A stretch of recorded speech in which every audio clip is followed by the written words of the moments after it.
नवरात्रि की शुरुआत हो चुकी है। नवरात्रि में माँ दुर्गा के 9 रूपों की पूजा की जाती है। वैसे ही हर दिन शक्ति के अलग अलग स्वरूप का दिन होता है। मान्यता है कि माँ दुर्गा के अलग अलग स्वरूपों की पूजा के लिए अलग अलग भोग भी लगाया जाता है। इस बार नवरात्रि 7 अक्टूबर यानी आज से शुरू हो चुकी है और 14 अक्टूबर को समापन हो जाएगा। आइए जानते हैं माँ दुर्गा के अलग अलग स्वरूपों के बारे में। आगे का वीडियो देखने से पहले हमारा चैनल NN श्रद्धा चैनल अगर आपने सब्सक्राइब नहीं किया है तो अभी ही कर ले। इसके साथ ही आपको यहाँ दिख रही घंटी भी बजानी है ताकि जब भी कोई नई वीडियो आए तो आपको तुरंत नोटिफिकेशन मिले। बता दें कि पहला दिन माँ शैलपुत्री की पूजा का होता है।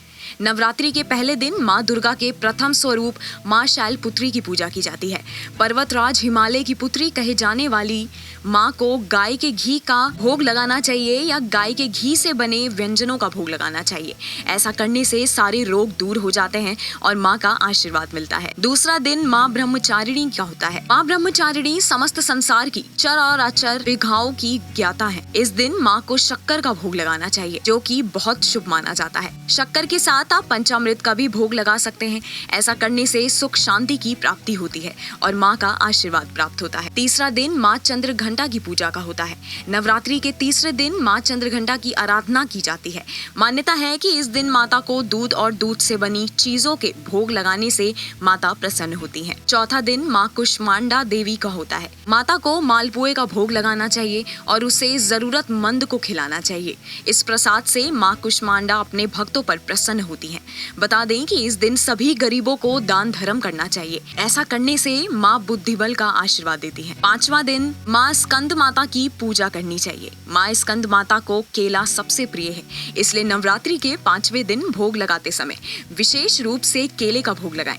इससे माता की कृपा पूरे परिवार पर बनी रहती है और करियर में ग्रोथ मिलती है और लोग अपने क्षेत्रों में तरक्की करते हैं। छठे दिन माँ कात्यायनी देवी की पूजा होती है। महर्षि कात्यायन के यहाँ पुत्री रूप में जन्म लेने के कारण इनका नाम कात्यायनी देवी पड़ा।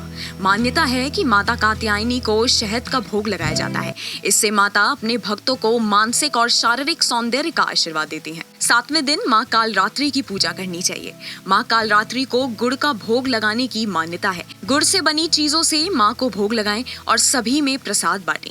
ऐसा करने से शत्रुओं से मुक्ति मिलती है और जीवन में कोई परेशानी नहीं आती। 8वें दिन माँ महागौरी की पूजा करनी चाहिए। माँ महागौरी ने अपने तपस्या से गौर वर्ण प्राप्त किया था। इनको विशेष रूप से नारियल का भोग लगाना चाहिए। इस भोग से माता प्रसन्न होती हैं और भक्तों की सभी मनोकामनाएं पूर्ण होती हैं। 9वें दिन माँ सिद्धिरात्रि की पूजा करनी चाहिए। नवरात्रि के 9वें और आखिरी दिन माँ सिद्धिरात्रि की आराधना की जाती है। माता को चना और हलवा का भोग लगाया जाता है। इसी आखिरी दिन कन्या पूजन की जाती है जिससे घर में सुख शांति और समृद्धि आती है। अब आइए जानते हैं नवरात्रि में कौन कौन से मंत्रों का उच्चारण करना शुभ है। ओम जयंती मंगला काली भद्र काली कपालिनी दुर्गा क्षमा शिवा धात्री स्वाहा स्वधा नमोस्तुते या देवी सर्वभूतेषु तुष्टि रूपेण संस्थिता नमस्तस्यै नमस्तस्यै नमस्तस्यै नमो नमः।